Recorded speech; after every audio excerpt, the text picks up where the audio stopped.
All right, welcome everyone. Let's go ahead and get started for this next session. I want to set up a little bit of context for how we got to this point and what we're trying to achieve right now. So the context is, of course, everyone has been in the separate rooms that we presented, and then through a certain amount of judging, we basically picked a couple representative presentations from all of the different places. What we'd like to do now is we'd like to have these next 6 presentations as representatives of good presentations that have been made here. I think one of the things that can naturally happen in in a process like this is that there are teams that are very early, or you just formed, or there hasn't been enough time to either develop the story or to develop the presentation or different things like that. And so first of all, you should not think of this as good or bad. This is a process of everybody starts somewhere and everybody improves and adapts and changes. So it's I don't want to make it seem like this is about winning and not that type of thing.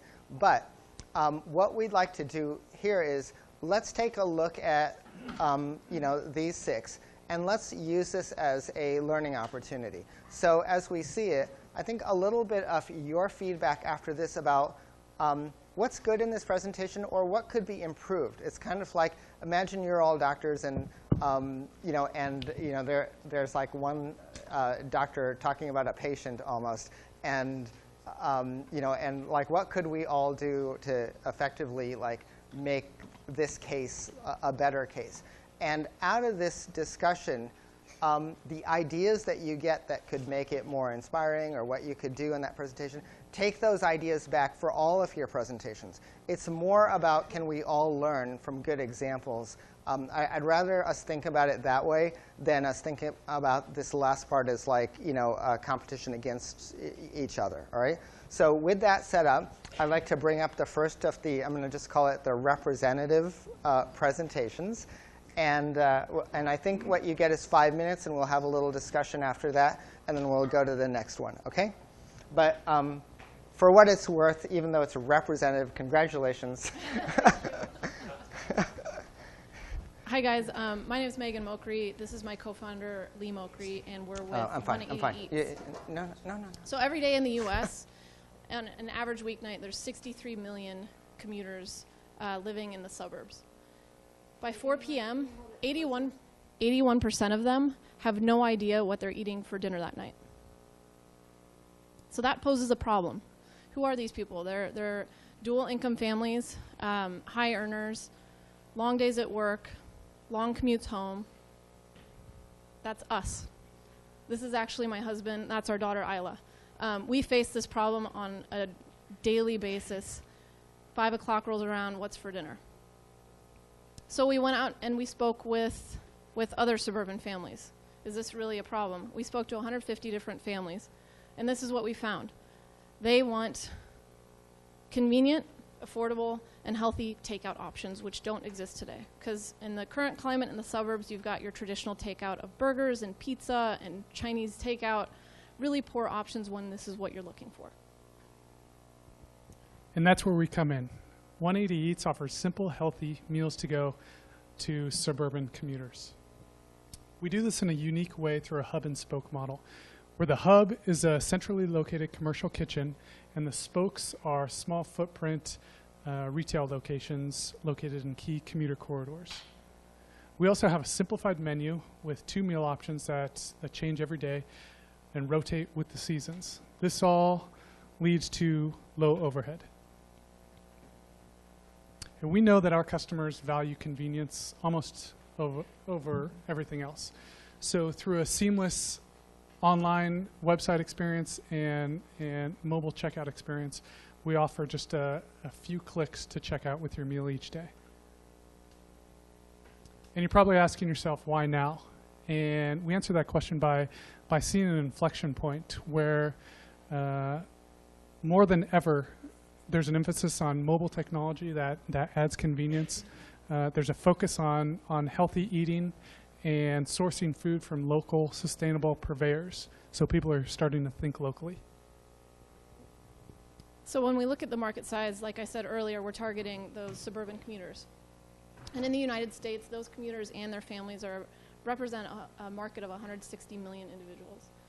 Initially, we're just going to target the San Francisco Bay Area. In fact, we launch in Marin County next week. And that represents a market of 1.2 million. If that market is ordering just once a month from us at that $9.95 price point, that's about a $150 million business.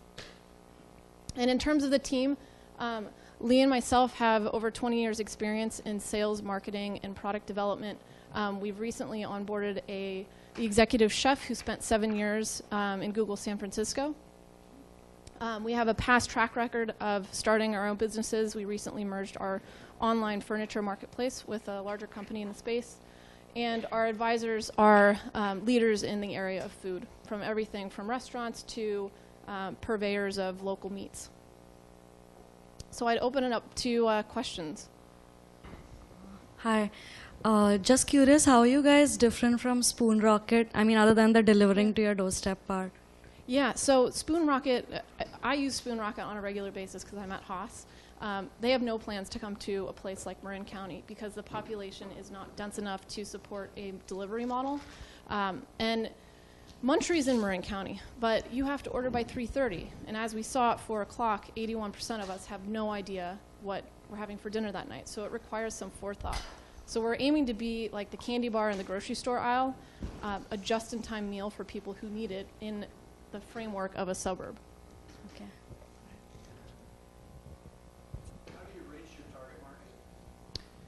In terms of our locations, there's a number of touch points. So there's the ordering experience, which is done either through our website or a mobile application ahead of time, but then meals are always picked up along these commuter corridors. Yeah, I'm really asking, how do they come to know about you? Sure. Yeah. What's unique about this model and the area where we're starting, where we're launching, is we're launching in southern Marin, which has a lot of cul-de-sac communities. So, which means 1 or 2 entry and exit points. So Mill Valley is a great example, which has 20,000 commuters that go into San Francisco or south of San Francisco, and they all go through 1 or 2 entry and exit points. So by establishing locations on each of those commuter corridors, then we get a lot of visibility just from traffic through the location. Hi. What range of prices do you aim at? Our price point, we aim to be affordable, so it's $9.95 regardless of the meal. Per Simplicity person. is per person. Meal. Yeah. So just for timing and to kind of go full around all the ideas of this, it's like I actually have my own suggestions, and I'm like holding back on that part. Let's just kind of talk about the way that this was presented and kind of get feedback and ideas and what resonates with different people. Let's understand the story. I mean, first of all, it's like you're targeting like the age-old question of what's for dinner, which is like, it's a strong need. Like it's a real pain. A lot of people. So if I can add to that, that's yeah. a great way to open. I wanted to know in the first 10 seconds, what are you guys doing? And and what Iglok just said is, we're going to answer the question, what's for dinner, in a new and better way. And boom, then I'm interested. And something like that, for just to start that way, all of a sudden gets me leaning forward. Okay. And so as long as he's opened it up for suggestions, I got to give you mine now. It didn't take that long, but I think something that you could do is you could do electronically a free recommendation. What would be a good thing to have for dinner? Like knowing you, like just something like an idea for dinner for you today. And it doesn't even have to be something on your menu, but like you could be sending these things out. But at the bottom of that email or on the SMS or in the phone application or whatever it was, it could say, but for $10 you could actually have it. And so there's no cost to just getting ideas.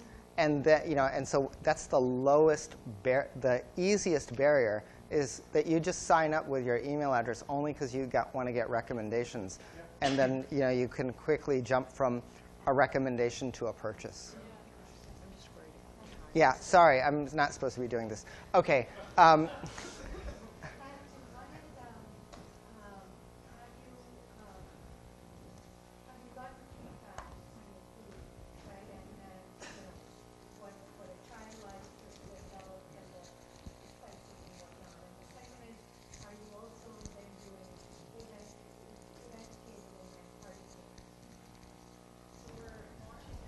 have to get out of that evaluate their business conversation back to the. Okay, so let me try to wrap. Questions on the business at all? Okay.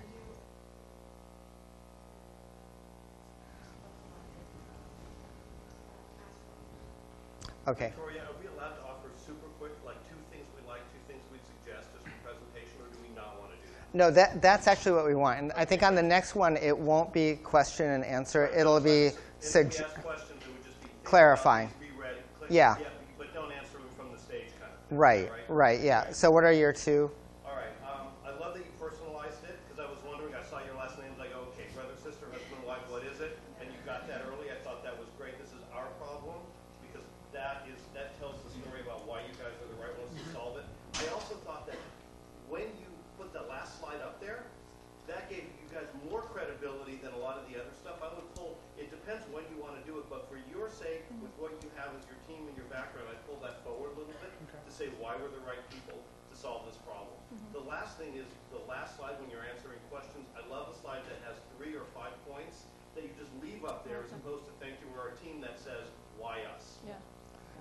And so I agree with all of those. And then my similar kind of comment to you is I like that story, too, the self story, too.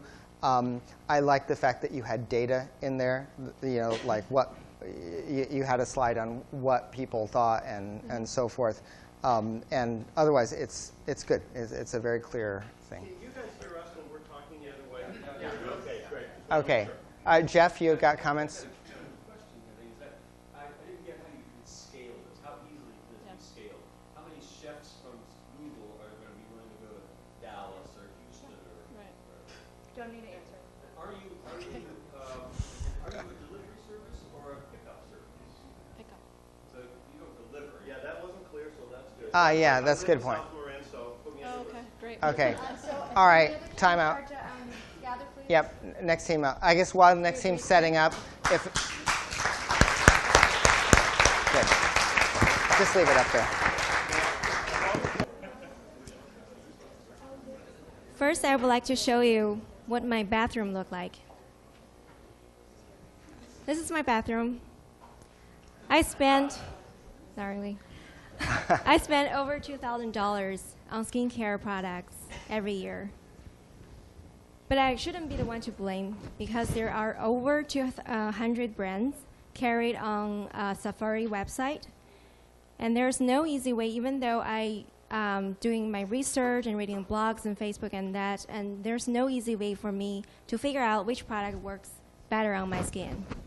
So as a result, I waste a lot of money and time on this. And this is exactly what we want to solve. And guess what? There might be not only Sharon with this problem. Right now we know that the US skincare market is worth $13 billion US. We also identified key drivers from really serious studies. And we know that our first target would be college-educated women over the age of 30. But the thing is, we don't want only to rely on this survey. We want to do our own surveys. And we started already with 11 surveys on students so that we can really identify the pain and who are the possible clients for our solution. Because what we are going to do is to help women not only to stay young and beautiful forever, but also to save money and time, which is pretty big, right? So let me sum up the problem. The problem today is when you buy cosmetic products, you can only rely on sensoriality. Whether the product looks good or it smells good or other kind of sensoriality criteria. But what about the the efficiency, the efficacy of your product. It's the thing you should be careful about, right? You put it on your face, so it should work. This is why we created EXA. EXA is a smart analyzer which helps you not only measures your hydration level, but also keep track of these values and have personalized and really accurate advice and products that you can use and that you should use on your skin. So far, the prototype looked like this. Here is a version of the prototype. I didn't brought the 3D printing version because it's not so nice looking for now. But we have this prototype. But tomorrow, we really want to build this kind of product. So today, the application is working. It's a desktop app, which gives you wide array with Bluetooth technology, your skin hydration measures on the different important part of your face. But tomorrow, we're going to do better. Tomorrow, we want to have this right in your pocket. We want to have this in an application. Look, here you have your last measures. Here is the screen where when you need to measure your face with the sensor, right? And here, it's amazing. You have the product that you need to use. And this is really new. So this is a service we really want for the women out there. We really want to offer them which kind of product, where should they put it, when, which frequency, and how they should use it. I've been lucky enough to have several mentors, which are really great. There is Jean-Yves Camp from L'Oréal. He is really helping me to identify the trends on the market. There is Jean-Claude Le Joliffe. He spent 30 years of his career in Chanel as director of the R&D. He's helping me on the technology and the research side of it. And finally, there is Jean-Cote. Jean-Cote is my grandfather. He really got me into this passion for the skin. I know that, to be passionate about cosmetics when you're a man is not really obvious. But think of this only sentence. Once he told me, look, the skin is the only barrier, is the only medium between yourself, your humanity, and the world. And when you see cosmetics like this, you can really think forward and really have imagination to solve problems like this. So here is the team. And finally, there is a little trailer that I want to show you of how you can use the smartphone app.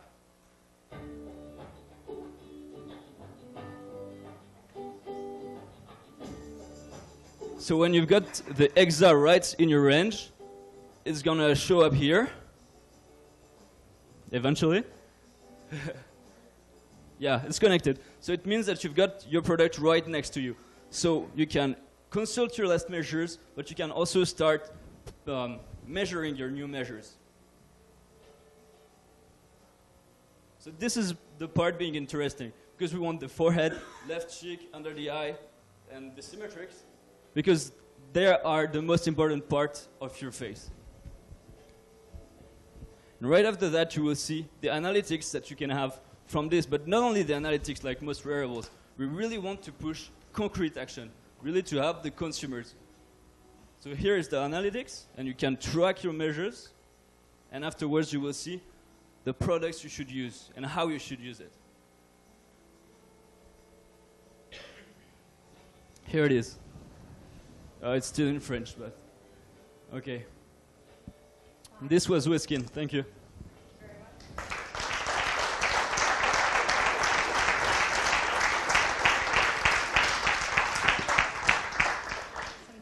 Yeah, okay, so not Q&A this time. Judges in particular, what did you like, what did you not like, mostly on how it's presented, how it comes across.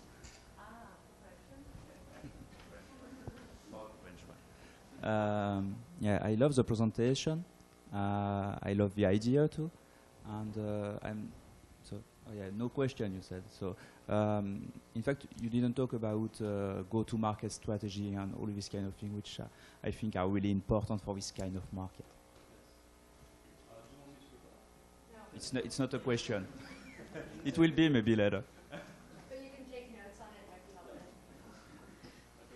So I really liked how you made it personal. I mean, it is clearly from your family background, and like you addressed, your gender, creating a product for the other gender, certainly made that authentic as well. To me, again, you should address who are your competitors in the market, and again, to me, the interface was a bit confusing, even though I do, like her, my bathroom counter looks similar. So maybe a little more clarity. George and Nathan and Olivier and Don are back there, so just raise your hand if you have thoughts. So I like the presentation. It was well done. The part that I need some clarity on the revenue model. Is it based on the device that you're selling, or advertising, or incentives that you're going to get for recommendations? Okay, so mostly you're getting comments that you were compelling in terms of getting the feeling across. I think you're getting comments that that you've made it personal and consistent, and it feels like a good fit between who you are as people and this problem that you're trying to address. And I think clearly they're saying like they're not hearing the whole story, which is fine. Maybe you didn't intend to give the whole story or something along those lines. Yeah, go ahead. A couple of comments. First of all, I want to understand $13 billion. Is that just a woman's market, or is this like a guy and woman market we're talking about? It's 13.9 if you add the guys. That's a joke. No, that is a joke. But I thought actually, well, okay, very good. The fact that I think Sharon coming to the stage first and talking about that, I don't know, made me feel like it's like woman's market, but in fact, I think both a woman and a guy market actually, I think this is something that could be applicable. And so anyway, it's just sort of thing that jumped out to me. Okay. I think that the other thing though was really liked you have a kind of a demo of some sort on the thing, but I guess it didn't finish at the end, but we ran out of time. But that was actually very important because anytime you talk to VCs and stuff, have something that's more controllable. Never have something, let's say, when let's say Wi-Fi is not working, never do that. But having something like that is actually very good. So love the fact that you, is this working? Yeah. Okay. Love the fact that you opened with the picture. I thought that was great. Here's the problem. For those of us who are guys, this is a new market. I actually didn't understand what you did, despite the fact that you spend most of your 4 minutes talking about it. So are you measuring oils? Are you measuring effectiveness? Are you measuring what's going on in the skin that you guys are doing? So I would suggest shorten the demo and be more specific about what you're doing and maybe a little less about how you're doing it. And then that leaves room for some of the other questions that people have asked. Yeah, so I agree with that comment, and let me just say hopefully the same thing, but just in a little different way, which is I think you can get effect faster, which is the very first part of it, and then you're saying use that extra time to go into depth of what you're actually doing. And I have to say for myself, I also felt like I was waiting to figure out anyone can wait 30 seconds, like, oh yeah, I wonder what this is. They can wait a minute, but if you pass a certain point, then you're just killing your own kind of elevator time. So don't stretch the wait too long. I hold a quick point in general. If you have 5 or 7 minutes, you should never spend more than a minute or at most a minute and a half on almost anything. Explaining the problem, explaining the solution, explaining the team, explaining the go-to-market, because you want to touch on a number of things. So if you go too deep, what's happening is then you're kind of out of balance. Yeah. But it was fantastic. Thank Yeah. you. Yes, it was. Yeah. Okay. Go ahead. Hi, everybody. For those of you I haven't already met or tried to survey while I've been here, my name is Elvina. I'm one of the founders of Velox ID. I'm also a nurse at San Francisco General in the emergency department. Just the other day, we had a patient come in by ambulance who was picked up from the freeway. She was an elderly woman walking around with nothing on other than a bathrobe. When she came in, she couldn't tell me anything. She couldn't tell me her name, her medical history, or even simply a contact so I can tell them we found their family member. Now, believe it or not, in the emergency room, this is a big problem. constantly have difficulty identifying patients, whether it's because they get to us because they're in a traumatic event or a cardiac arrest. For patients like this, what we tend to do is work them up in like completely to make sure it's not something organic causing their confusion. So we'll check, make sure they didn't have a stroke, kidney failure, dehydration, or simply they have Alzheimer's and they went and wandered off. Now, right now, from what we found, there are a few things out on the market that is for these patients. Usually it involves wearing wristbands. Next slide. Yeah, wristbands like this, or you have to carry around a card, or you wear a necklace, or something on your shoe. Now, there's one big problem that all these things have in common, which is you have to carry them around, right? You have to remember to put it on. You have to make sure your family member remembers to put it on. You have your wallet with you, or your wallet doesn't get stolen. I mean, this is a big problem. It's sort of a solution, but not quite. At Velox ID, we want to get rid of all that stuff and present you with this. You just need these. We want to use biometrics as a way to pull up patient identifications and also your medical problems. So the way we want to present it to our customers is kind of in a 3-tier process. So initially in the first tier, the minimal viable product, right? So what we want to do is get patients to register just their name, date of birth, and a picture for free. We just want to get everybody signed up because ultimately this is a bigger picture problem. Once we get that far, then we get to tier 2 where you can enter your medical history, your meds, your allergies. Still kind of basic, but enough to get you through a very important emergent situation if you needed it.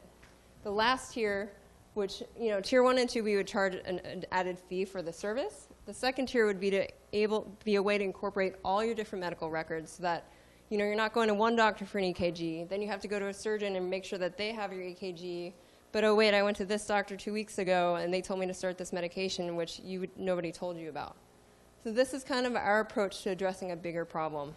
In healthcare right now, if we can't get your information rapidly, it can be extremely tragic. So we spend, you know, minutes, 10 minutes, 15 minutes just scrambling to get people's medical records, find out who they are, they have this allergy, can we send them to CT with contrast or not? You know, and a lot of medical errors happen, or, you know, people can't find other people. And I think with this solution, we can help create, you know, improved outcomes, patient satisfaction, and ultimately save a lot of lives. Next slide. So who's our target market? We think the lowest barrier to entry is going to be Alzheimer's patients. Why? Because these patients tend to have memory loss. They often are wandering, and most of the time it's their family members taking care of them. 6 out of 10 of them live at home with their family members, and I just can't imagine how stressful it is to constantly be wondering, is that person going to wander out of my house? I don't know. You know, and then if you have like 3 kids at home and husband to take care of, who knows? Once we've established ourselves in that market, we'd like to open it up to anyone over the age of 65. Why is that? It's because that's the time when people start really developing medical problems. They need to take medications. Their medications change every month. You know, it's kind of a time where people start getting really sick. It's also a growing population. It's 14% of the U.S. population. They expect by 2030 it's going to be 1 out of 5. The last objective is to get everybody, right? So you think about you and me. We're young, we're healthy. We think, you know, we're fine. We don't really need anyone to tell. I don't need to tell anybody if I have any medical problems, right? But then you think about, you know, my 2 co-founders. They ride bikes. They go road biking all the time. And when you go out and you're exercising, what do you bring? Your keys and your iPod, maybe? But then what if you get hit by a car and you're unconscious? How are we going to know who you are? We think that this would be a great solution for everybody. Lastly, I'd like to introduce the other founders. So it's me, Venkat, and Rami. The 3 of us are business students in Haas. We're MBA candidates. And then between the 3 of us, we have over 20 years of experience in healthcare and technology. Thank you.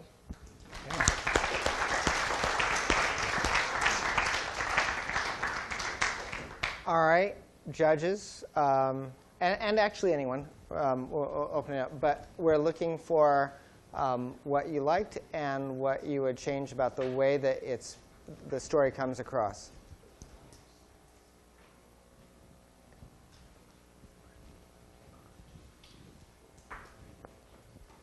Thank you very much.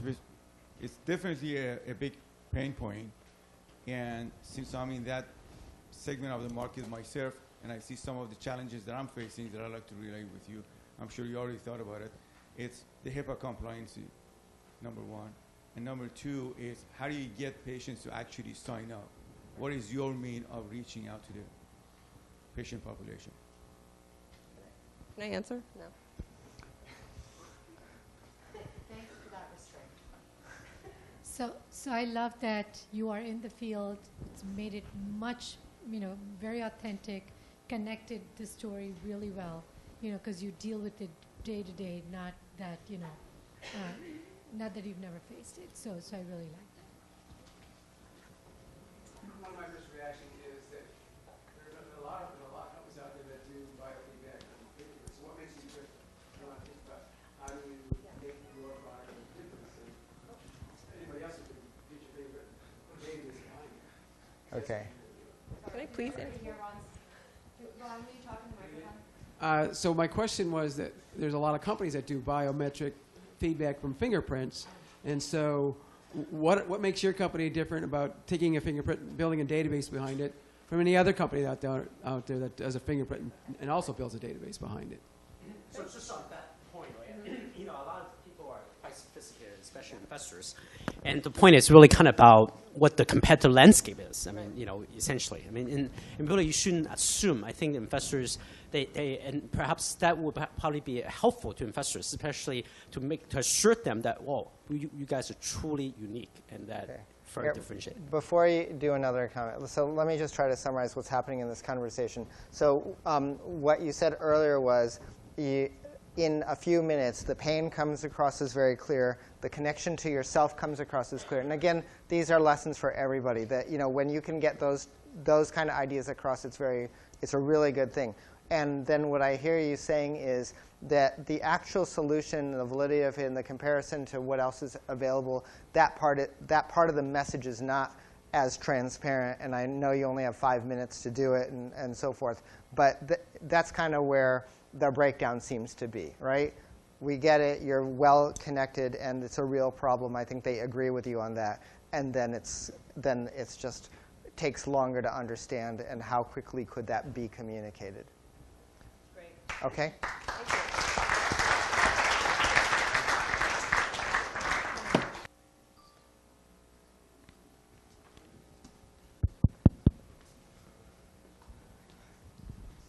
All right, thank you guys for having us. We're Dashi. I'd like to introduce my team. That's Hassan, Alexander, Durgesh, Dana, and Akoljat.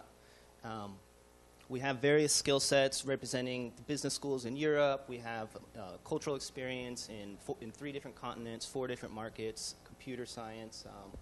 I come from the business school. I've taken negotiation classes, branding. We have a lot of assets here.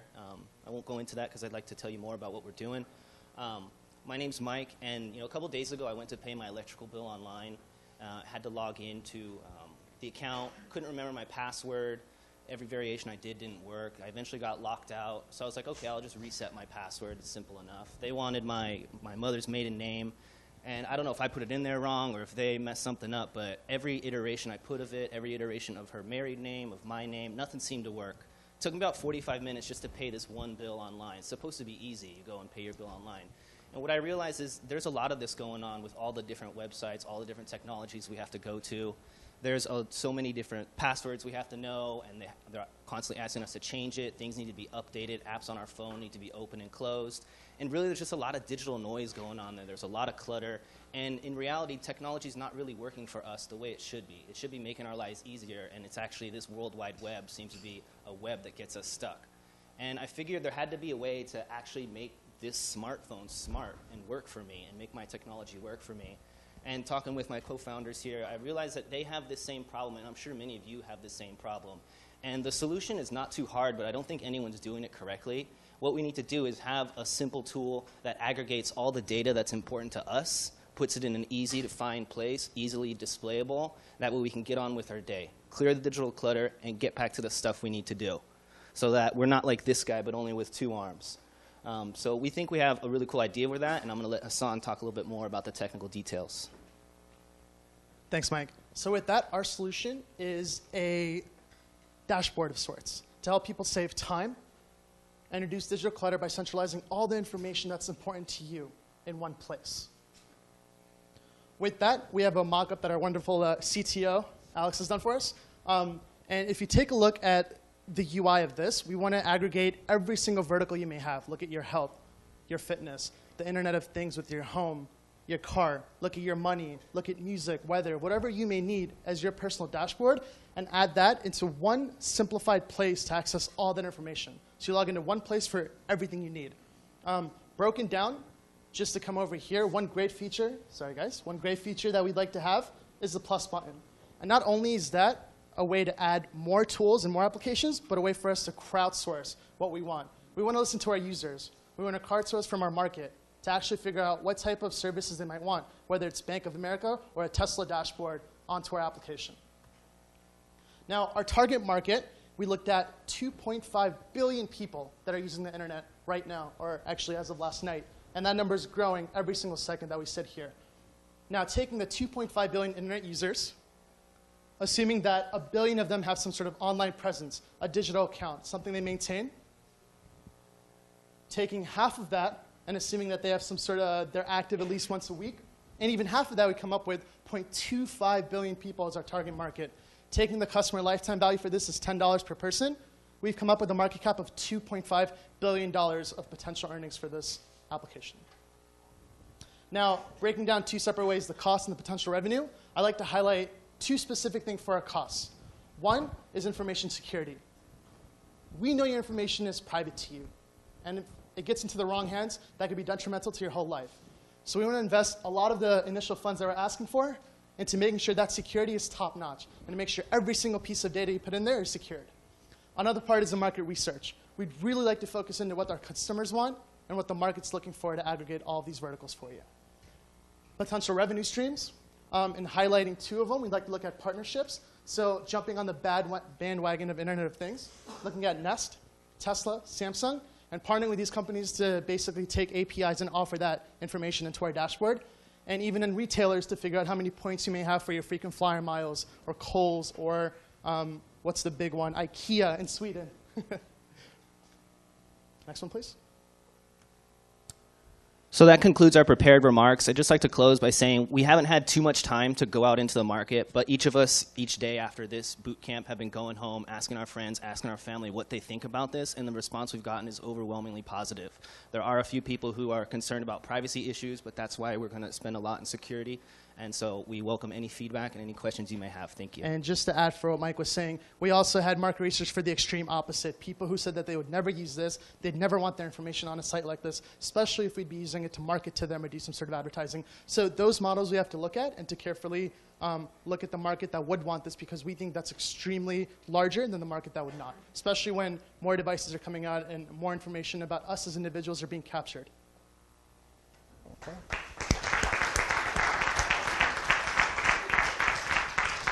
All right, judges and all, go ahead. So since I have the mic, I'll start. Yeah.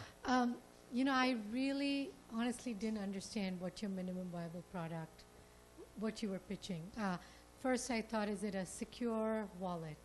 You know, somewhere where you're going to keep your password information, because that's how you started with your password. Is it credit card information, or is it now kind of all your information? So I think that clarity is needed in your pitch. Thank you. Great job. One technical item, I probably would have put the bios at the end rather than start. I thought the customer pain slide was compelling and very interesting. I'm going to assume you're qualified and smart and educated. We can see that at the end. And I kind of had the same problem. I wasn't sure. I was thinking, is this another Evernote, or I use one shopping cart and I've got all my data and passwords there. And I'm still not quite sure at the end. Is this app going automatically to United Airlines or Wells Fargo, or is it just storing those sign-ons? So I think that should probably. So if I may answer that question for you, the goal of this. You're forced to listen. And stop shop. All right. That was great. Thank you. Oh, is there one more?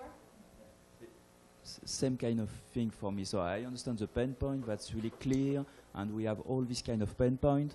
But after that, the product is really confusing. In fact, we don't know exactly what we would like to propose. Is it a portal? Is it a wallet, like she said just behind me? It's really unclear. So, briefly, I'll just reiterate. Pain point's clear. You don't need to spend as much time. You can accelerate through. Oftentimes, we'll see a lot of detail on pain points. We can get there more quickly. The other comments I fully agree with. Wasn't sure exactly what the product was. There is one kind of common trap that you guys fell into, which is all we need is 1% of the marketplace. And that's just a difficult one to address in a short period of time, unless you want to try and build it from the bottom up, and we don't have time to do that. So it's just one that investors typically look at when they say 1% or 5% is difficult, because it's always a huge number. Okay. All right. Yeah, thank you. All right. Here. Hello, everyone. Can you guys hear me? All right. My name is Pedro Kim. I'm Daniel. Edmonds. And we're all here from Qui. And our application, our phone application, allows you to allows friends of friends to become your own friends. Before we start, I actually wanted to play a quick game. Can I get 2 volunteers off the audience? All right. Carlos over there, and what was your name? Nelson. All right. Carlos and Nelson, I want you guys both to think of a number. Don't tell me yet. Add 4 to that number. Good? Yeah? Subtract 5. Okay. Subtract the original number from that. And now add 2 to it. Daniel, what number are they thinking of? Are they thinking of 1? Is it 1? Did you arrive at 1? Carlos got at 1? Yes, nice. So he did get at 1. I'll follow up on that. So what happened there was our application allows us to do the same thing, right? It allows for 2 people that are thinking of the same name, or hopefully they were, to come together and to be connected through a mutual connection. What we're basically doing is shrinking the world by allowing a connection of Daniel to become my own connection, and vice versa. Next slide. As you can all see, we realized that LinkedIn, Facebook, Twitter, Foursquare, they were all dropping the ball in the aspect that we are not, or they are not allowing people to meet potential people in the same way that, or as practically as it should be. If I wanna, I'm actually from Brazil, and I was looking, say, I am looking at Brazilians who are living in the Bay Area, right? And then I go on Daniel's page, I see the mutual friends list, and I have to go and look at his mutual friends and to see potentially if they're in the Bay Area or if they would like to meet up or do something. But that's not very practical, because I would have to go in Daniel's page, in Edmund's page, Carlos's page, and see everybody's mutual friends differently. What we are planning to do is to compile and populate a list that is of mutual friends in a certain geographical area that could be potentially helping to meet up or do certain activities. Secondly, we all hate that events page on Facebook. We all get invites from different clubs or whatever social events that they might be having. And I'm sure a few of us have already turned off the notifications from the events just because it's such an intrusive and a feature of Facebook. As you can see, you see Jane on the left side. She doesn't know what to do on Friday. She's bored watching TV. And Janet on the right side, she's taking selfies. But it's a Saturday. The weather's nice outside, and they wish they were doing something outside, right? And Qui actually will allow for that to happen. They could either go to the beach or go surfing or something like that.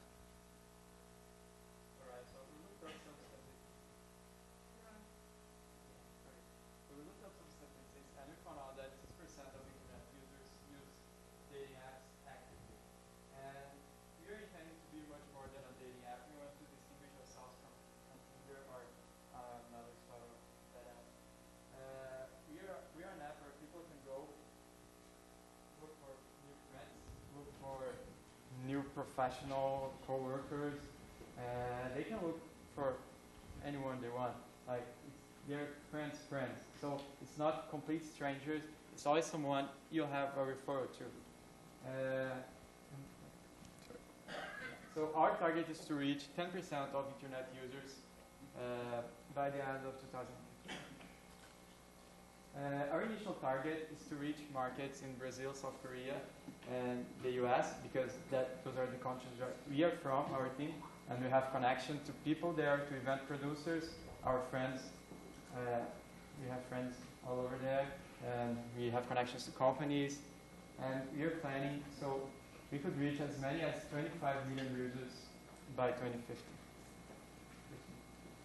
So we would also have an event center, just explaining what Pedro was talking about, that showed all events going on in your geographical location. So you could see all events that categorized by the subject. So we could have sporting events, entertainment, clubbing, and you could just choose what to do with the new people you meet. We are thinking of doing partnerships with companies such as Starbucks and Hakkasan, which are a cafe and the nightclubs, like, because they could benefit from an app like this that brings people together to their businesses to meet up. So when people want to meet up, they will probably go to Startup, to Starbucks, and so they could benefit from this. They could even sponsor some events and promote them on our app. We are also already thinking of some strategic buyers that could be interested in acquiring our company as we grow, as we get more youth. In terms of budgeting, we were thinking of that we would need about 100,000 to get the product done. With a programmer at $150 an hour, at 700 man hours, and 3 mobile developers. That would be the usual budget. And for marketing, we're thinking of marketing in college campuses where the age target is between what we're looking at. Online SEM campaigns and guerrilla advertising, as seen by Beats and other bigger companies. At the end of the day, a lot of people might use it for dating app, as a dating app. A lot of people might use it as a professional networking, but it is a service that we would like to provide and a pain that we'd like to solve in terms of the customer's needs. And if there are any questions. All right. 3 comments. Well, you go ahead. You should put in there, given that there is clearly a certain target age market for this, because, some of us, I wasn't able to relate, but then again, I have 2 teenage children, so I get it, right? I'd be careful about some of the pictures you've chosen, women in bikinis. Yeah. So, you're 3 guys pitching. Again, I am like, are you stalking someone? So I had different thoughts as I saw your presentation, but yeah. So I was wondering how deep you're going to go as far as the friends of friend, because you could have 1 or 2 friends and they have 200 friends. So how do you define your network? All of a sudden, you have 200 friends, and what are the common denominators? That's all right. Good question. And is there a 3rd comment? Go ahead. Yeah, it seems to be a nice to have app, and my question is, how do you turn this into a must-have app? Good question. Yeah, that's really good feedback. I mean, if I had to summarize, I think that you don't have complete buy-in from the group that this pain is strong enough yet. So before you get into exactly how you solve it, my guess is that a really believable use case where everyone could say, oh my God, yeah, couldn't solve that on Facebook, couldn't do this in any other way. So I think that's really where you are. Okay? Thank you all very much.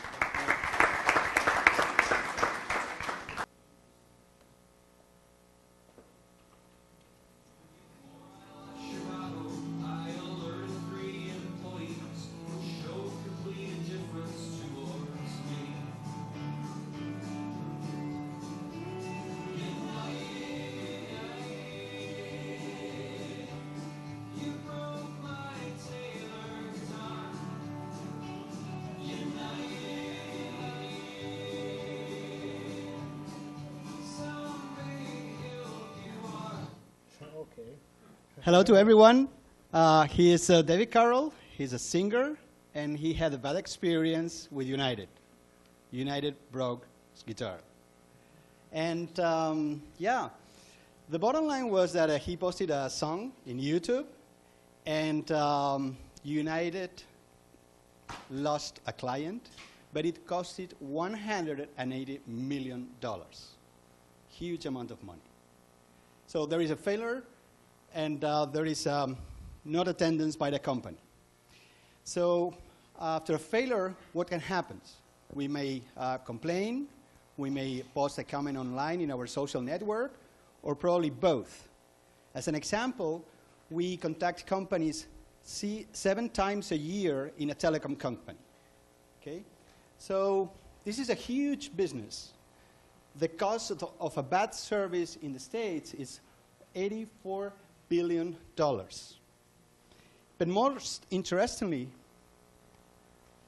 50% of the complaints are not properly attended by companies.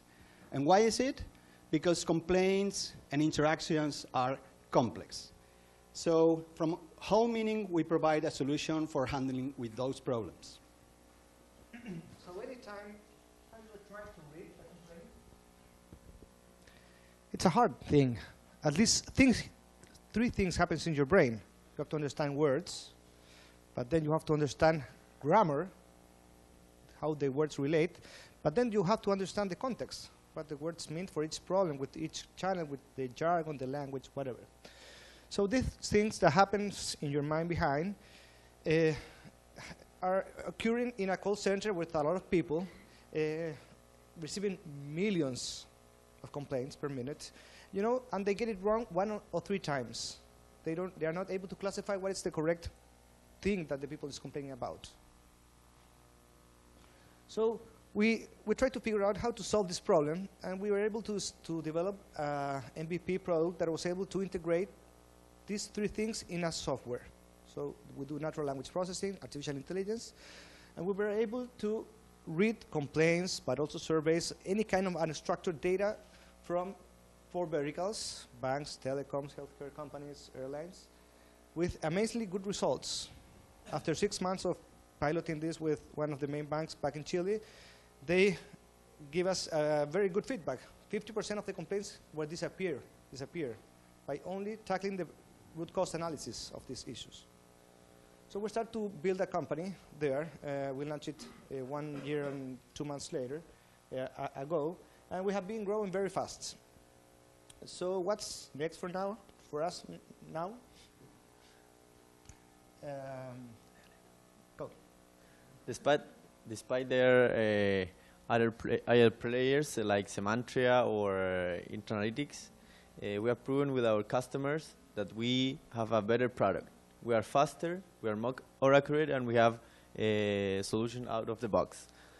That's why we have here all the information that we got from our clients. What we're gonna do now is we are 2 months ago we start doing our MVP to American banks, and we need for you $500K as a convertible note to start financing our operations here in the United States. We have a strong team. I'm the CEO and founder of the company.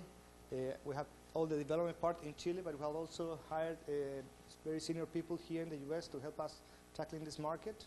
We have a meeting with Bank of America tomorrow, we're very nervous about. So that's our plan, and I would like to hear your comments about what we're doing. Thank you very much.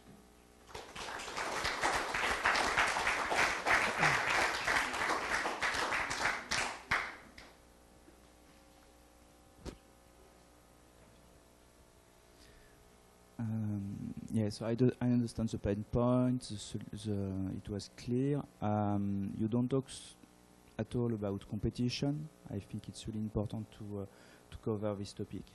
And in fact, during the presentation, also few things that I would like to point out is you go too fast on differentiator, because it's really a key point. In fact, we don't really care about the map after. The differentiator are really important to figure out. And also you talk about a strong team, and we just see photo and just the CEO and so on. So why strong? Yes. Okay. All right. That's a comment. More comments? we had like a huge amount of discussion about this, and nobody can come up with one more comment. No, no. Sorry, no, go ahead. It's okay. Just one more comment if you want one. What about the business model? If you can be more clearer about the business model and the go-to-market accordingly. Okay, all right, and then you got to. We'll take one more comment back there. I like that, and obviously this is a little bit more of a mature company than some of them, so you have some more track record. You didn't have much time, but I was curious just a little bit more. You talked in general how it worked. I was curious a little bit more about what the secret sauce was that really made it different, as opposed to just the bullets. What was it that you do that's different that should make me sit up and take notice? That was my comment. But I thought it was great. Thank you. Do you have a quick comment? Yeah, just about like there's with you and another group, you have some good visuals, but then you're like walking in front of them as you're talking about them. Like hard for certain people, like the red. Okay, so as you step off and the next team comes on, let me try to summarize or like put a couple things in perspective. I think in your case, everyone agrees with you that this is a real problem. You're not getting an argument on that. I think they may not fully, I think you spend a little bit of time on theoretically what happens when you try to understand text that's, through an algorithm, but I think that's a little high level, and I think they're asking for just something very specific. It comes in here. I would almost say you want to say hypothetically, if you could look at it here and send it off here, and that this is basically the way our system works, then you could take all the kind of questions about does it really work? And I think, you didn't say this, but I think you've got a pretty reasonable connection between who you are and what the business is. So that part seems to be fine. I also agree. I think you're getting feedback that the titles don't help you. Titles? Yeah, it doesn't help to say CEO and so forth. Yes. I think it's just better to say your backgrounds or something. Okay? Thank you. All right. Thank you.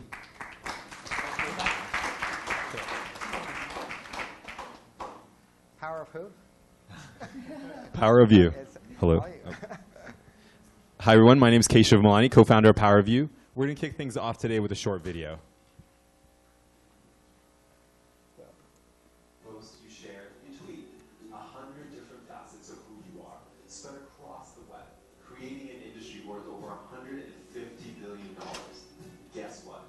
Your data is driving this industry because your data is worth a lot, and that's why we built Power of You. With Power of You, you can learn more about yourself with our personal insights tool. Have fun finding out things about you and your friends, like who's been stalking your profile, or who's just moved into your city, so you can grab a beer. You can even change your habits, like track how many hashtags you've used this month, or how many cat pictures you've shared. And to top it all off, you can also get cash back, doing the things you love doing online. So how do we do this? It's simple. We sync with your favorite apps, anonymize the data, and aggregate it with other users to generate valuable insights for you and for companies. Every time a company buys these insights, you can earn cash back. After all, it's your information, so we want you to enjoy it. Sign up. It's quick and easy. Oh, and it's free. Welcome to Power of You, rewarding you for being you. As you saw in the video, we're looking to fundamentally change how brands and consumers interface in a way that benefits both parties. We have a great team in place. My sister and I are co-founders. We have several developers, a data analytics partner, a mobile development partner, as well as several interns focused on different areas. We have consulting experience across tech, ops, as well as strategy, and industry experience of FMCG, retail, consumer goods, and as well as tech. It's been an exciting time over the last year building the product and bringing the beta online. We've received several awards, but our next step is focusing on strategic partnerships with data providers, such as Facebook and Twitter, who we've already started the conversation with. As I mentioned, we're currently live in beta. We have a small group of testers who have made it, gave us the feedback, and we're actually working on the second release of the platform. And that's going to come out in a few weeks, and that's going to go alongside our mobile platform as well. Just, again, increasing the amount of data points that we're able to track and understand about consumers. So how does this work? What is the platform itself? Users come onto the platform. They authenticate various sources. So at the moment, it's Facebook, Twitter, LinkedIn, and Chrome. And we aggregate this data, we anonymize, and we package it into insight reports that brands and agencies want to buy to understand consumer behavior. And whatever money we generate there, we then revenue share back with the users. So now users are monetizing their online footprint, but beyond that, because users have data on the platform, when users log into their profile, they're able to see insights about themselves. What does this data say about them? It's a win-win scenario. We took a closer look at what drives user behavior. Obviously, user acquisition is a big part of it. And we saw that it's self-discovery, social image, having some fun, and having some control online. And our proposition of revenue sharing, as well as our personal insights, focus on personal brand, as well as quantified self, really fills those needs. On the marketer side, or the brand side, the age-old questions of marketing of who are my consumers, how are they spending their time, when should I be engaging with them, have come up again. Brands currently are piecing this data together through indirect sources that don't really result in much insight. Our offering focus around the brand page insights on their social media presence and an additional layer beyond what's available on Facebook and all, as well as the consumer intelligence on really deep diving into their consumer journey across web, mobile, everything else, is really going to fill that gap and more. We have a very distinct value proposition. We're able to provide cash back anonymously, as well as insights to users, while brands are getting more up-to-date, a cross-platform view, and more accurate information about their consumers. We're focusing initially on the $2.2 billion social media analytics space because the clients here, the FMCG and retail clients here, are primed to understand consumer behavior online. They're interested in that. But as we build our proposition, our repository of data from offline and online sources, we're able to move into the greater market space. Obviously, there's a lot of competitors in the space, but the biggest thing to recognize about them, they're mostly focused on indirect data sources, web scraping or focus groups, or are they focusing on a specific Facebook dashboard or Twitter dashboard. We're able to build across the platforms and a much greater insight into each user. We have a great set of mentors guiding us along the way, focus on data analytics, market research, as well as marketing, and they've been helping us shape our product and our user acquisition strategy as well. We've invested $60,000 ourselves to build the beta as well as the mobile platform, and we're looking for $500,000 in seed investment for user acquisition, building the product market fit, and also an introduction to a great marketer. Thank you very much. Okay, all right.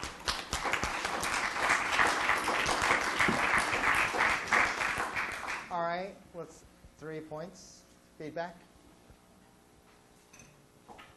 All right, we'll take one back there. Yeah, you. Sure. Can you, may I? Okay. Well, While we're waiting, I was just curious how much cash back to users, because you put that up there, and then the key thing is that will that drive adoption, or is it 12 cents, or is it $50 a month, or whatever it is? So we're building a community brand, so it's going to be revenue share from the simply. again, you appreciate it. You don't have to, but that was for me. That was like how much cash is involved. Right? Yeah, absolutely. It obviously looks like a great platform and all, but I think maybe you should tackle like what platform are brands using today, and how is yours better? It's probably, but are they really going to switch, or is yours going to go alongside existing platforms? Does it have? How do the features complement? Because it's one thing to have like a great product, and it's another to make brands use it, because in very complicated process, they're not going to switch so easily, I think. Okay. Quick comment, then I'll hand it to some of the others. On your competitive matrix, again, I'm just trying to understand exactly where you go. Saying high value and low value to users or to brands, I'm sure that they didn't try and position themselves in the low value to consumers and low value to brands quadrant. So what are they good at? And that's going to help me understand the competitive environment in a better way, as opposed to just saying you guys have a better mousetrap. Okay. Is there a question over? You mean flat? No, not at all. No. Yeah, okay. Go ahead. Just a quick feedback on the presentation. I really liked the video at the beginning. I would kind of change the order of the points, because you came up strongly with where you're at, and then you came up with the USP. It'll be like a 2-minute break. So it was kind of, I know you want to kind of give an insight of everything. Okay, we'll make everyone stand here. All the screens and stuff like that. But kind of move the USP at the beginning and then leave them where you're at the end. But I think in terms of the overall presentation, I think it's really good because I think overall you actually really have something like a automated show at the beginning, and that get people interested in terms of understanding more of your company. And then of course later on, overall presentation was done right. But I think one thing is it's why is it a huge market? And I think from that perspective, I mean, you mentioned about like $2.some billion. I think maybe you still need to spice it up a little bit more. It's still not very clear. And then more specifically, why your team? And I think from that perspective, it's also not very clear about that. So I think you might want to also spice it up on that front as well. Okay, so I'm going to stop it here. Let me, again, try to connect dots in terms of conversations. So one, I think people like the idea that this is some sort of opportunity. I think you've painted a pretty good picture for that. You're a lot farther along in terms of time, and you put money into it, and things like that. So your presentation is it's almost like unfair is kind of what I want to say. So in a way, you're a ringer here, okay? But I think you're also getting some good feedback points in terms of where there are some issues. I think I'm hearing there's some disconnect between what you're doing and who you are. Why are you the right people? But your basic formula was, what was the opportunity? I think you did a pretty good job of making, why you're credible. The status of it, how far along you are. This is like the formula of the. This is for everyone else. The formula of the presentation. You seem to have good data about what drives users. So like those are like the kind of elements that anybody can use in a presentation to be convincing and influential. So I think I don't have any other points that I'm going to make right now. Okay. All right. Thanks.